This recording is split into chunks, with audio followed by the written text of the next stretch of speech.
Will WandaVision bring Quicksilver back to the Marvel Cinematic Universe? Life is good in the Marvel Cinematic Universe, but it could be better. Wait a minute, sorry, that's not quite right. I'm having a hard time keeping track of what's real and what's not in the world of WandaVision, thanks in no small part to the reality warping powers of Wanda Maximoff herself. The first 3 episodes have immersed us in the creepily perfect and perfectly creepy world of Westview. It's a sitcom-worthy community where Wanda and Vision live a life of domestic bliss, complete now with 2 brand new bouncing baby boys. Except there's just one problem. Last time we saw the Vision, well, he was dead, like extremely dead. And then there's the bigger question of how Wanda and Vision could even have kids in the first place, given that the latter is, well, a synthezoid. And of course, that's all to say nothing of the fact that Wanda is seemingly controlling this idyllic world in spite of outside forces like S.W.O.R.D. trying to make contact with her. So how is all of this happening? I imagine there is a logical explanation for this. Oh, it's so perfectly natural! Most importantly, given that Wanda already brought back one Avenger from the dead, who's to say she couldn't do it again?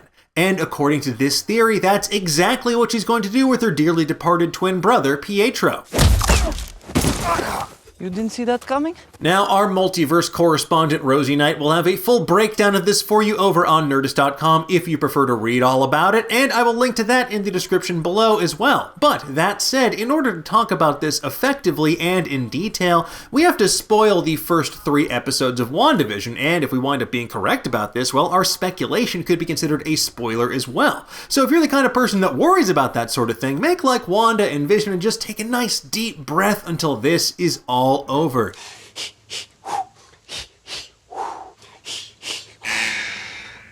Now, if the words Pietro Maximoff have you scratching your head like we just said Star-Lord, don't worry. Who? It has been 6 years since Pietro Maximoff, the superheroic speedster known as Quicksilver, left the Marvel Cinematic Universe in perhaps the bleakest way possible, in a hail of gunfire in his homeland of Sokovia while protecting Hawkeye. Now, this death clearly weighed heavily on Wanda in the film that followed. She never really spoke much about her twin brother Pietro, but she did find solace in her connection with the Vision, making Pepper Cash and fighting intergalactic evil with him side by side until he too was cruelly ripped away from her. While Wanda has managed to resurrect the Vision somehow, our best guess is through her reality warping hex magic, the same cannot be said for Pietro, and if you've watched episode 3, you know exactly what the very mention of Pietro can do. What did you say? In a tender moment after the birth of her twin sons, Billy and Tommy, Wanda shares a memory of her twin brother Pietro with Geraldine, who we know is really the undercover S.W.O.R.D. agent Monica Rambeau. Now, this moment is unfortunately short-lived because everything changes when Geraldine asks, He was killed by Ultron, wasn't he? Wanda demands to know who Geraldine really is and proceeds to yeet her out of the pocket dimension or magical containment field or whatever is engulfed the very real town of Westview. And considering that Wanda may have also subconsciously tried to murder Mr. Hart via stake-based asphyxiation in episode 1, this is a disturbing pattern of behavior. Clearly, Wanda's repressing some major trauma and working through it in the unhealthiest way possible by burying her true feelings and pretending like everything is a-okay. Now, if this sounds like you, take it from me and get therapy. I promise it'll help, especially if you have the power to alter the fabric of reality as we know it. If you do, holy shit, get therapy.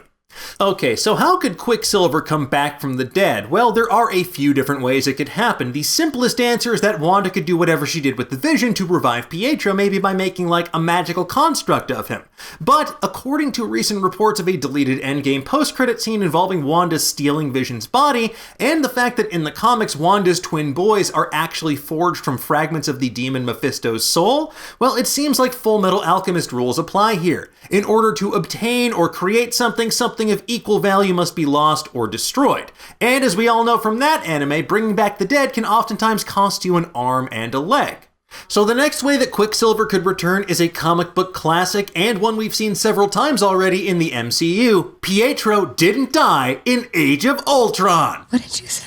Now, if you took a giant sip of coffee and then spewed it all over whatever you're watching this video on when I said that, well, I'm sorry, but also take smaller sips. There's a precedent for this in the MCU. Loki faked his death in Thor: The Dark World, Nick Fury helped fake Agent Coulson's death in the original Avengers movie, and then faked his own death with a life model decoy in Captain America: The Winter Soldier. So what if Pietro didn't die and instead was recaptured by Hydra or their weapon-obsessed offshoot founded by Baron von Strucker in the comics, AIM?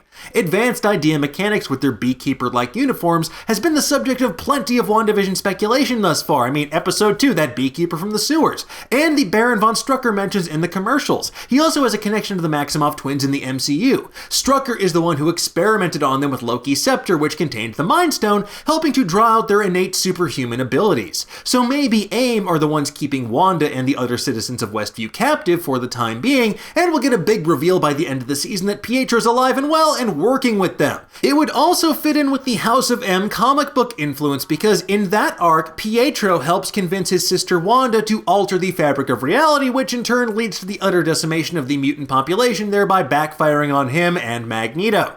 Another popular fan theory posits that the Quicksilver we meet in this series won't be the Quicksilver that Wanda expects. Rather, it'll be Evan Peters who portrayed Pietro Maximoff in the Fox X-Men movies. Now, given the expected intro of the multiverse to the MCU through WandaVision, as well as other clues throughout the series thus far, it feels fitting that the way Wanda could reunite with her brother is through a parallel reality. And speaking with Screen Rant in 2019, Aaron Taylor Johnson revealed there will be no appearance of me coming out or Quicksilver appearing anytime soon. And while that type of denial is often a red herring with Marvel actors, reports alleged that Evan Peters did actually film scenes for WandaVision in a mystery role. Now, adding further fuel to this speculatory fire is a report from MovieWeb about a now-deleted tweet from Spanish actor Rodri Martin, who worked in the past dubbing over Evan Peters in translated X-Men movies. The tweet revealed that he would have the privilege of voicing Pietro once more, thereby seemingly confirming that Evan Peters will reprise his role in some capacity. But whether or not it's the full-on return of Pietro Maximoff as Wanda's brother from another universe's mother is the subject of hot debate. Now, some fans out there firmly believe that while Evan Peters will return, he won't actually be Quicksilver. Rather, he'll be the familiar fleshy disguise for the aforementioned demon Mephisto, who has powerful ties to Wanda and Vision in the comics and loves making Marvel characters offers they can't but probably should refuse. So what if Mephisto as Quicksilver offers Wanda the chance to live happily ever after with Vision and a gateway to a world where her brother still exists? It's a clean, elegant, and deliciously dark way to introduce the multiverse to the Marvel Cinematic Universe. And as we've theorized in the past, Mephisto could be the true villain behind the scenes, enticing this powerful, grief-stricken Wanda with the chance to live her dream life for real by throwing the multiverse into disarray. After all, if Wanda can do this to a small town, imagine what she could do to the rest of the world and the other worlds out there too. And as we wondered in our episode 3 breakdown, the force field we see surrounding Westview might not be there to keep the small army of sword agents out of Wanda's perfect world.